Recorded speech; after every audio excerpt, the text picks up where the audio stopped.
Selamat pagi Dewan Juri yang terhormat, perkenalkan nama saya Renata Clara Anggriawan selaku pembicara pertama dari tim pemerintah yang akan menyampaikan argumentasi saya mengapa saya setuju dengan mosi kita, yaitu di negara dengan korupsi yang sangat tinggi, seleksi penerimaan mahasiswa baru hanya didasarkan pada indeks integritas sekolah dan indeks kejujuran siswa. Perlu kita garis bawahi terlebih dahulu Dewan Juri yang terhormat, ada dua kata kunci utama dalam mosi kita, yaitu negara dengan tingkat korupsi tinggi, dan yang kedua indeks integritas sekolah dan indeks kejujuran siswa. Dua poin utama ini akan saya bidas lebih lanjut dalam status quo saya. Status quo saya yang pertama yaitu negara tingkat korupsi yang sangat tinggi. Perlu kita ketahui terlebih dahulu apa itu korupsi Dewan Juri yang terhormat. Korupsi adalah suatu tindakan kriminal yang dilakukan oleh tokoh-tokoh pejabat publik, politisi maupun pegawai negeri dengan mengambil hak rakyat, yaitu menyalahgunakan kekuasaan yang ia miliki untuk keuntungannya sendiri. Salah satu contoh negara yang memiliki tingkat korupsi yang cukup tinggi yaitu negara kita sendiri Dewan Juri yang terhormat, Indonesia. Dan poin saya yang kedua adalah indeks integritas sekolah dan indeks kejujuran siswa. Kedua indeks ini adalah standar pengukuran yang akan saya setujui pada pagi hari ini, yaitu standar kejujuran yang diterapkan oleh universitas untuk melihat standar-standar sekolah sebagai pembimbing karakter dan siswa sendiri sebagai karakter yang ia miliki. Sehingga dengan seleksi penerimaan mahasiswa baru di mana jenjang perkuliahan yang akan menuju kelak langsung ke jenjang dunia kerja, karakter seseorang generasi muda akan telah terbentuk kejujurannya sehingga tidak terjadi penyelewengan-penyelewengan lain.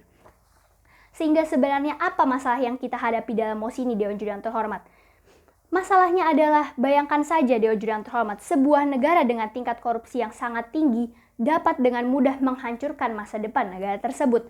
Banyak orang menjadi terampas haknya, bahkan menjadi miskin karena tokoh-tokoh pejabat publik zaman sekarang banyak yang melakukan tindakan korupsi karena kurangnya bimbingan serta karakter yang baik.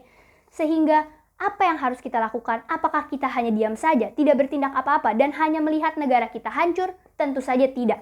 Maka saya pada pagi hari setuju dengan mosi kita, yaitu mengadakan seleksi penerimaan mahasiswa baru dengan dasar indeks integritas sekolah dan indeks kejujuran siswa. Dengan suatu tujuan Dewan Juri yang terhormat. Tujuannya yaitu yang pertama, memperbaiki dan membentuk suatu karakter generasi muda yang baik dan jujur. Sehingga dengan tujuan pertama telah terlaksana, maka saya akan terciptanya tujuan kedua, yaitu menurunkan angka korupsi di suatu negara agar terciptanya kesejahteraan masyarakat itu sendiri. Untuk mewujudkan tujuan-tujuan tersebut, saya akan membawakan sebuah mekanisme, yaitu menerapkan dasar utama yaitu indeks integritas sekolah dan indeks kejujuran siswa pada seleksi penerimaan mahasiswa baru. Saya akan menerapkan hal ini terhadap universitas-universitas negeri terlebih dahulu dengan seleksi penerimaan mahasiswa baru yang ketat dengan melihat dua aspek utama tadi, yaitu sekolah SMA asal siswa yang memiliki pendidikan karakter budi pekerti serta ajaran agama dari sekolah yang baik tersebut, dan yang kedua adalah karakter kejujuran dari siswa sendiri melalui tes psikologi dari universitas sendiri. Sehingga saya akan masuk ke dalam dua argumentasi utama saya pada pagi hari ini. Yang pertama adalah argumentasi prinsip, yaitu bagaimana dasar indeks integritas sekolah dan kejujuran siswa dapat mencapai suatu generasi muda yang berkarakter jujur. Dan yang kedua adalah argumentasi praksis, yaitu bagaimana kelak karakter jujur dapat meningkatkan kesejahteraan masyarakat luas. Saya akan masuk ke dalam argumentasi saya yang pertama dengan menyetujui mosi kita, yaitu seleksi penerimaan mahasiswa baru dengan dua dasar utama tadi. Karakter generasi muda kelak akan menjadi baik dan jujur Dewan Juri yang terhormat. Bagaimana hal tersebut dapat terjadi? Status quo kita saat ini adalah dua dasar utama yang menjadi acuan dalam seleksi universitas. Dasar utama yang pertama adalah indeks integritas sekolah dan dasar utama yang kedua adalah indeks kejujuran siswa. Indeks integritas sekolah berarti menyeleksi siswa-siswa SMA sesuai dengan standar sekolah asalnya.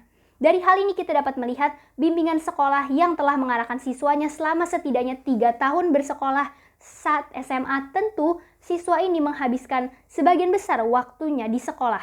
Bayangkan Dewan Juri yang terhormat, dari hari Senin hingga hari Jumat siswa bersekolah. Sehingga secara otomatis karakter siswa juga terbentuk dari karakter-karakter yang dibimbing dan diajarkan oleh sekolahnya. Sehingga dengan melihat standar sebuah sekolah asal berdasarkan mekanisme yang telah saya sampaikan sebelumnya dengan pendidikan karakter dan agama sekolah tersebut yang baik, maka karakter siswa pun akan terbiasa dengan karakter yang baik pula. Tetapi tidak saya pungkiri juga bahwa karakter siswa tidak hanya dibimbing dari sekolah saja sepenuhnya, sehingga saya juga menetapkan indeks karakter siswa yang kedua, yaitu indeks kejujuran siswa. Hal ini adalah karakter siswa sendiri dari didikannya sejak kecil. Dengan kami melihat karakter yang jujur sedari kecil, maka inilah suatu hal yang penting bagi calon generasi muda Dewan Juri yang terhormat. Dengan melakukan tes psikologi seperti mekanisme saya yang kedua, kelak kita atau universitas-universitas dapat melihat karakter sesungguhnya dari dalam diri seseorang. Sehingga dasar-dasar ini betul-betul dapat memiliki karakter yang jujur dan kelak akan menjadi tokoh pejabat yang penting di masyarakat dengan karakter yang baik pula, sehingga akan mencapai argumentasi saya yang kedua, yaitu bagaimana karakter jujur kelak dapat meningkatkan kesejahteraan masyarakat luas. Dengan telah mencapai karakter yang jujur dari dua aspek tersebut, Dewan Juri yang terhormat, kelak kita akan mencapai suatu negara yang memiliki tingkat korupsi yang menurun. Bagaimana dapat terjadi?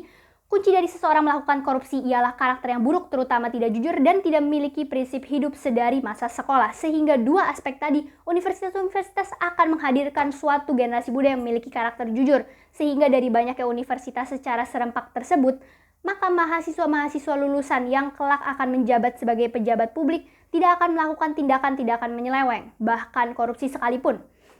Mereka sudah mengerti bahwa hal tersebut adalah hal yang salah dan kejujuranlah yang utama, yang telah diajarkan oleh sedari kecil dan sekolah asalnya, sehingga universitas pun akan dengan mudah memberikan generasi-generasi muda yang tergolong baik untuk menjadi suatu contoh tokoh pejabat publik. Sehingga dengan begitu Dewan Juri yang terhormat, angka korupsi perlahan akan menurun dan kehidupan masyarakat pun akan perlahan-lahan hilang dari ketidakadilan, perampasan hak, dan lain-lain. Semua akan menjadi adil, terciptanya hubungan-hubungan baik antar pejabat dan rakyatnya. Sehingga tidak ada lagi yang dirugikan, sekali lagi Dewan Juri yang terhormat. Dan kelak akan tercapainya kesejahteraan masyarakat luas di mana kewajiban dan hak akan terjalan sesuai dengan jalannya. Dan semua masyarakat akan kelak dapat memenuhi haknya masing-masing. Sekian dari saya, terima kasih.